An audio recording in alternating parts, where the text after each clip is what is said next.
آپ دیکھ رہے ہیں ہمارا چینل وظائف کا خزانہ اور میں محمد ساجد علی خان۔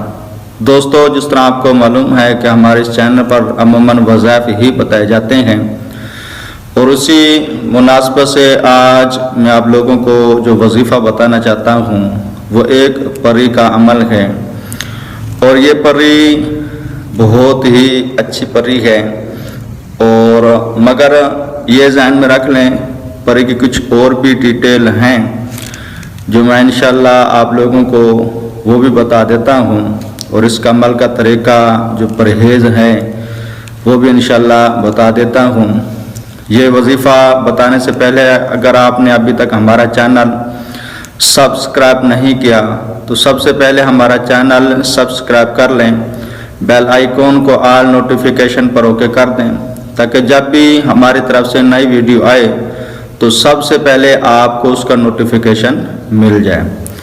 چلیں دوستو، جو آج میں پری کا وظیفہ بتانا چاہتا ہوں اس پری کا نام ہے حسینہ پری، اور یہ پری جو عموماً جس کو تسخیر کر سکتے ہیں وہ اگر غیر شادی شدہ ہوں تو وہ جلدی کر سکتے ہیں، کیونکہ یہ پری عموماً جب تسخیر میں آ جاتی ہے یعنی قبضے میں آ جاتی ہے، سامنے ظاہر ہو جاتی ہے، تو عموماً جو شرط رکھتی ہیں وہ شادی کی شرط رکھتی ہے کہ میرے ساتھ شادی کر لیں، میرے ساتھ نکاح کر لیں۔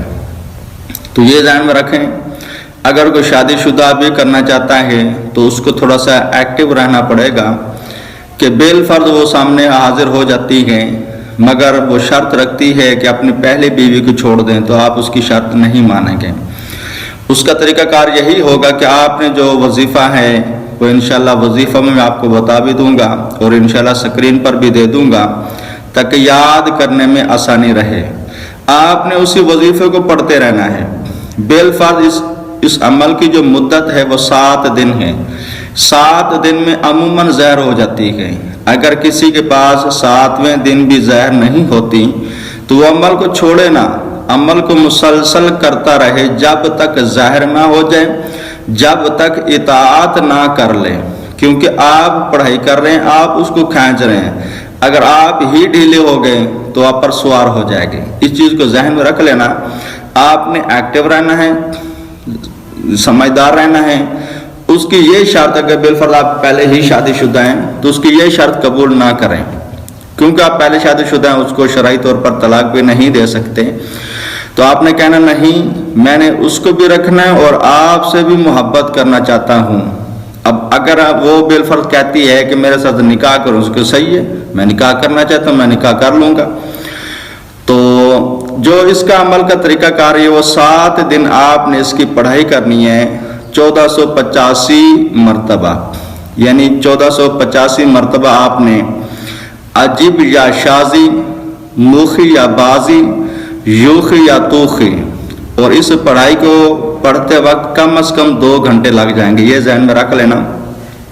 اور کوشش کریں کہ اس دوران کم کھائیں، کم سوئیں اور کم بولیں، اور پرہیز انڈا، گوشت، مچھلی، دودھ، ان چیزوں سے پرہیز کریں گے۔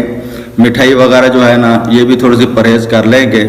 بقیہ لسی وغیرہ جو ہے، پیاز ہو گئے، ان سے جن سے منہ میں بدبو آئے، ان چیزوں سے پرہیز رکھیں گے، اور کثرت سے خوشبو کا استعمال کریں گے۔ اور جو خوشبو ہے اگر مشک مل جائے اچھی خالص والی وہ استعمال کریں، کیونکہ یہ اس طرح کی جو چیزیں ہوتی ہیں یہ خوشبو کو بہت زیادہ پسند کرتی ہیں۔ اور کوشش کریں کہ اپنے اندر عاجزی اور سادگی رکھیں، کیونکہ اس طرح کی جو چیزیں ہوتی ہیں وہ سادگی بھی بہت زیادہ پسند کرتی ہیں۔ بہرحال ذہن میں رکھیں یہ 7 دن کا عمل ہے۔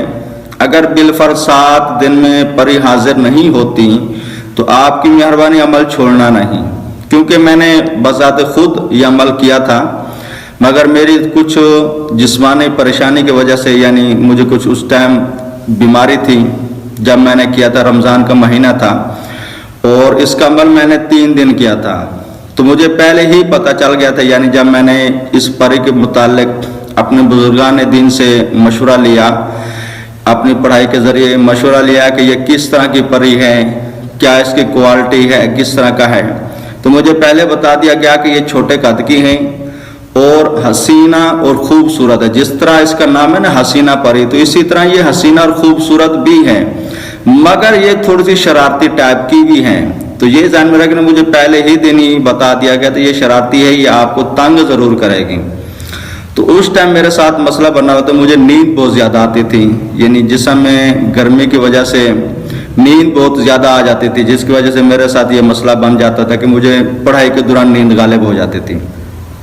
اچھا، اسی پڑھائی کے دوران جب نیند غالب ہوئی، پہلے دن تو میں نے وظیفہ کر لیا، دوسرے دن میں نے کیا تو سمجھو کہ جہاں میرے 2 گھنٹے لگنے تھے میرے 3 گھنٹے لگ گئے. تیسرے دن تو اس نے مجھے اتنا ذلیل کیا کہ مجھے ایک تو نیند تنگ کر رہی تھی، کیونکہ اس ٹائم میری نیند کی جو ٹائمنگ تھی وہ تقریباً 4 گھنٹے تھی. تو اب دیکھا طبی لحاظ سے دیکھا جائے تو نیند پوری نہیں ہوتی تھی، کیونکہ میں نے پڑھائیاں اور بھی تھیں، معاملات تھے، کچھ رمضان کا مہینہ تھا، کچھ اور پڑھائیاں تھیں جو میں کرنا چاہتا تھا کہ اس رمضان کے مہینے میں وہ پڑھائیاں کمپلیٹ کر لوں. بہرحال یہ نہ سمجھنا کہ میں ناکام ہو گیا تھا، میں نے خود چھوڑ دیا تھا. وہ اس وجہ سے کہ وہ نیند کا مسئلہ جو ہے نا میرے لیے پریشانی کا باعث بن رہا تھا. تو اس وجہ سے میں نے تقریباً تیسرے دن میرے ساتھ جو مسئلہ بنا تو وہ آپ کے ساتھ شیئر کر دوں کہ یہ عموماً تنگ کرتی ہیں، یہ ذہن میں رکھ لینا. تنگ اس نے مجھے یوں کیا کہ مجھے نیند آئی، میرے ہاتھ میں جو تسبیح تھی، جب میری آنکھ کھلی یعنی جھٹکا لگا، میری آنکھ کھلی، تسبیح میری غائب.